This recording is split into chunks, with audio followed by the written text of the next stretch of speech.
මේ ඔක්කොම සෙල්ලම් බඩු තියලත් right එක්කෙනෙක් බලාගෙන ඉන්නෝ ඈත දියඹ දිහා. දියඹ මට සෙල්ලම් කරන්න කවුරුත් නැහනේ. අනේ මොකද කවුද හිතන්නේ එහෙම පාලකයා? කිම් ජොන් හරියටම හරි.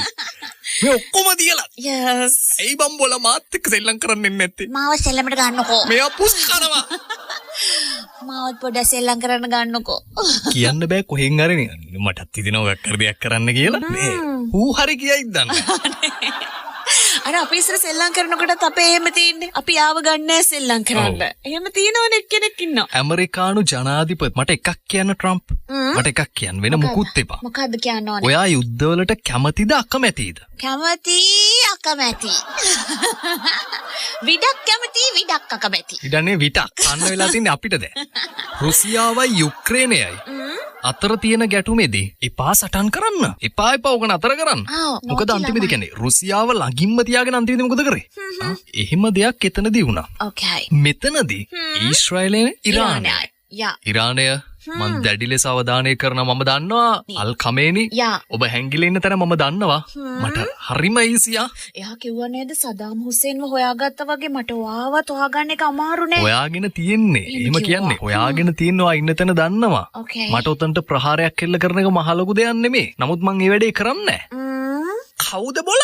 උඹට අටපණින්න හිතෙනවනේ. එච්චර පොරටෝක් දෙන්න. එයා ඩොනල්ඩ් ට්‍රම්ප්. එයා ඩොනල්ඩ් ට්‍රම්ප්ද? Donald Trump. ට්‍රම්ප් එහෙම කියනවා. හැබැයි ලේහැලින් වෙන්න බෑ කියන මතේ එයා ඉඳගෙන තමයි මේ දේවල් කියන්නේ. ඉතින් එයා එහෙම කියන්නේ අර ඉරානයට කියනෝනේ අයගේ ගිවිසුමට අස්සම් කරන්න කියලා. කියන හැම පදේටම නටන්න ඕනෙත් නෑ රටවල්. මම එතන ඉන්නවා. මමත් එතන ඉන්නවා. ඉරානයේ කියනවා අපිට න්‍යෂ්ටිකාවි නෑනේ. ඕකේ. හරිද? එහෙනම් මෙහෙම කරන්න ඕනේ. ඊශ්‍රායල් වල තියෙන න්‍යෂ්ටිකාවි අයින් කරලා දාන්න. විනාශ කළා දාන්න ඕනේ. අයින් කරලා දාන්න. yes yes. එහෙනම් හැමෝටම බෑ. කියන හැමෝටම තියෙන්න බෑ. ඕකේ. ඔව් උතුරු කොරියාවට දකුණු කොරියාවට ඇමරිකාවට ඊශ්‍රායල් වලට කොහෙටවත් තියෙන්න බෑ මේවා. තියෙන්න බෑ. ඉරානයක අවස්ථාවකදී එහෙම කියනවා. yes. දැන් මෙතනදී ඊශ්‍රායලය නිකන් හරි න්‍යෂ්ටික අවියක් පාවිච්චි කරොත් පාකිස්තානය කියනවා. ඉරානය බය වෙන්න එපා. මචං අපි උඹලගේ පැත්තේ ඉන්නවා. සිරාවට. අපි උඹල වෙනුවෙන් න්‍යෂ්ටික අවි පාවිච්චි කරනවා. න්‍යෂ්ටික අවි මන් දන්න විදිහට 100ක් 120ක් තියෙනවා ගුවනින් ගොඩබිමින් ප්‍රහාර එල්ල කරන්න. පාකිස්තානේ දේව තියෙන්නේ. පාකිස්තානේ. IRGC general Mohan Sen. right. එයා තමයි කියන්නේ පාකිස්තානේ අපිත් එක්ක කියන්නේ සහතික වෙලා තියෙනවා. ඊශ්‍රායල් වලින් එක න්‍යෂ්ටික අවියක් පාවිච්චි කරොත් බය වෙන්න එපා මචං අපි ඉන්නවා ඒ වෙනුවෙන් සටන් කරන්න. ඒකයි දැන් ඉරානය ඇත්තටම බය නැතුව ඊශ්‍රායල් වලට ප්‍රහාර එල්ල කරන්නේ. හැබැයි ඒක අවස්ථාවකදී ඉරානය කිව්වා ඔයගොල්ලෝ නතර කරා. ඒකට අපිත් නතර කරනවා. වැඩි වෙලා තින් නතර කරන්නෙත් නෑනේ. නෙතන්යාහු නතර කරන පාටක් නෑ. ඩොනල්ගේ අනිත් එක දෙවනියා. අයියයි මල්ලි එහෙම බැලුවාම මම යුද්ධකින් නතර කරොත් එහෙම පරාද වුණා වගේ හැඟීමක් එහෙම හිතෙන හින්දා තමයි. ඕක නතර කරන්නේ නැත්තේ. අපි කතා වුණේ ඔය නායකයන්ගේ මෝඩ තීරණ නිසා තමයි මේ හැමදේම සිද්ධ වෙන්නේ කියලා. ඉරානය ගැන අපි පොඩ්ඩක් කතා කරමු. okay. අපි කලින් කතා කරේ නෑනේ ඉරානය ගැන. ඉරානය ගැන කිව්වේ නෑ නේද? ඉරානය තමයි ශ්‍රී ලංකාවේ ප්‍රධානම තේ ආනයනය කරන රට. තේ ආනයනය කරන රට. okay. වාර්ෂිකව රුපියල් මිලියන 35000කට වඩා වටින තේ අපෙන් මිලදී ගන්නව කවුද? ඉරානය? Oh my god. වාර්ෂිකව. alright. පහුගිය අපිට අර්බුද කාලයක් තිබ්බනේ. ඒ කාලෙදී අපිට තෙල් දෙන්න සමහර රටවල් අකමැති වුණා. okay. මතක ඇති ඔයගොල්ලන්ට. එහෙම ප්‍රතික්ෂේප කරද්දී ඉරානය තමයි අපිට ණයට තෙල් දුන්නේ. ඒ වගේම ආධාර විදියටත් තෙල් දුන්නා. okay. ඔයගොල්ලන්ට මතක ඇති අපිට මීට අවුරුදු ගානකට කලින් ඔය ඊශ්‍රායල් ඉරාන යුද්ධ ගැටුම් වගේ අපේ රටේ තිබ්බා. මේ අපේ රටේ ඇතුළෙම. okay. රටවල් දෙකක්නේ. මේ අපේ රටේ ඇතුළේ යුද්ධ ගැටුම් තිබ්බා. alright. ඒ වෙලාවේදී ඉරානය තමයි අපිට ආධාර මුදල් ගොඩක් දීලා තිබ්බේ ආයුධ ගන්න. okay. මේවා හොයලා බලන්න. ඊට පස්සේ ඔය මේ යුද්ධ ජයග්‍රහණ වලින් පස්සේ බටහිර රටවල් අපිට මේ යුද්ධ අපරාධ චෝදනා එල්ල කරානේ.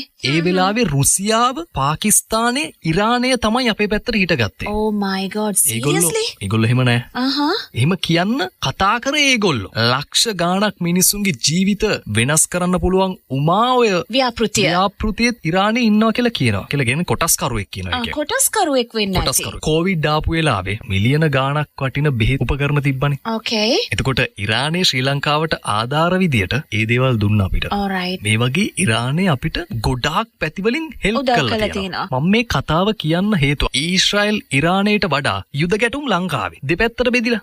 දෙපැත්තට බෙදිලා. අපි ඊශ්‍රායල් අපි ඉරානේ. ඕ අපේ කට්ටිය. දැන් හිතන්න එපා අපි දෙන්න ඉරානයේ පැත්තේ ඉඳලා තමයි කතා කරන්නේ කියලා. අපිට ওই රටවල් දෙකේම යුද ගැටුම් ඕනේ නැහැ. අනිවාර්යෙන්. ගොඩක්ම ඊශ්‍රායල් පැත්තේ ඉඳලා කතා කරනවා වෙන්නත් ඇත්තේ ඊශ්‍රායල් වල අපේ ගොඩක් රටේ වැඩ කරන ඉන්නවා. 20000ක් විතර ඉන්නවා කියලා කිව්වා. ලංකාවේ ගොඩක් වැඩ කරන කට්ටිය රටේ ඉන්නවා. ඒක හින්දාත් වෙන්න ඇති.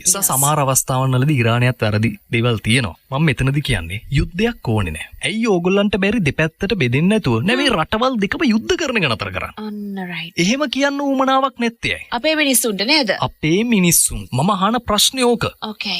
ලේ වැගිරීම් වෙනවා අපි හරියට ඇත්තටම දැකලා නැහැ. විශේෂයෙන්ම මගේ වයස්වල කට්ටිය.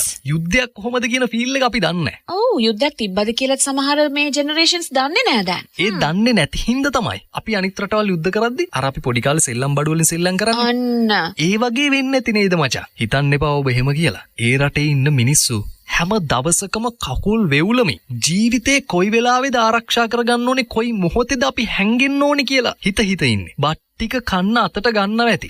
තමන් කැමති කෑමක් කන්න අතට ගන්නව ඇති. සමහරට මේ දවස්වල තමන් කැමති කෑම කන්නේ නැතුවත් ඇති. ඔව් ඉතින් නේද? වතුර ටිකක් බොන්න යනවා ඇති. එලාම් එක බැදිච්ච ගමන් කන්න ගත්ත කෑම එක විසික් කරලා ටක් ගාලා හැංගෙන්න ඕනේ. ජීවිතේ බේර ගන්න ඕනේ. ගාසා තීරේ ඉච්චර ගාණක් මැරෙනවා මෙච්චර ගාණක් මැරෙනවා. 50ක් 60ක් 70ක් ඒ වගේ මැරෙනවා. සමහරට 100යි 200යි. පුංචි ළමයි ගොඩාක්. පුංචි ළමයි. ඇයි දුවා ගන්න පණ නැහැ? යස්. පොඩි ළමයිනේ. සමහරට කෑම බීම නැතුව මන්ද පෝෂණ තත්ත්වයක්. මෙන්න මේ හේතු හින්දා ඔගොල්ලෝ හිතලා බලන්න අපේ රටට එහෙම දෙයක් වුණොත් මොන වගේ දෙයක් වෙයිද? ගාසා තීරේ ওই ප්‍රශ්න ගැන කතා කරනවා පාර්ලිමේන්තුවක.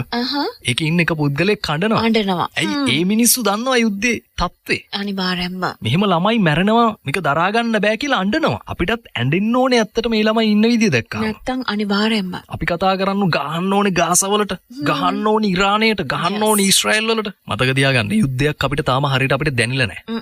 යුද්ධයක් දැනෙච්ච දවසට ඔබලා එක එක්කත් Facebook එකේ කමෙන්ට් එකක් දාන්නේ අපි ඊශ්‍රායල් වලට අපි ඉරානයට මේ යුද්ධය ගහන්න ඕනේ. යුද්ධය අපේ රටේ තිබ්බ කාලේ ඒ අත්දැකීම අපේ අයට ලැබිලා නැහැ හරියට. ඒකයි වෙලා තියෙන්නේ. ඒ මිනිස්සු ඒ කියන්නේ යුද්ධය හරියටම අත්දැකපු මිනිස්සු දැන් අපේ ලංකාවේ නැහැ. ඒක එකක් සහ ඒ විඳපු මිනිස්සු ගාව ෆෝන් එකක් නැහැ කමෙන්ට් එකක් දාගන්න. අන්න රයිට්. ඒ මිනිස්සු වයසයිද? ඒ මිනිස්සු දන්නව ඇත්තටම ලංකාවේ මොන වගේ වාතාවරණයක්ද තිබ්බේ කියලා.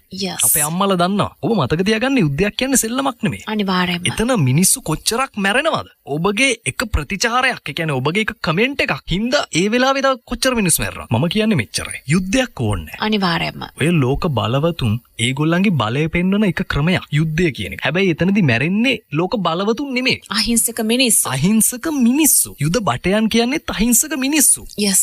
පඩියකට වැඩ කරන. අපිට කාටවත් මුකුත් කියන්න බෑ. ඒගොල්ලෝ එක්කෙනෙක්ගේ නියෝගයක් පිළිපදින්. එතන ලෝක බලවතුන් ආරක්ෂා වෙනවා. අර දුප්පත් මිනිස්සු හැමදාම මැරෙනවා. යස්. අපි කරන්න ඕනේ ඕක නතර කරන්න කියලා අපිට ප්‍රේ කරන්න විතරයි ඉතින් පුළුවන්. වෙන මොනවා කරන්නද අපි නේද? Morning Rhythm with Saku and Yash.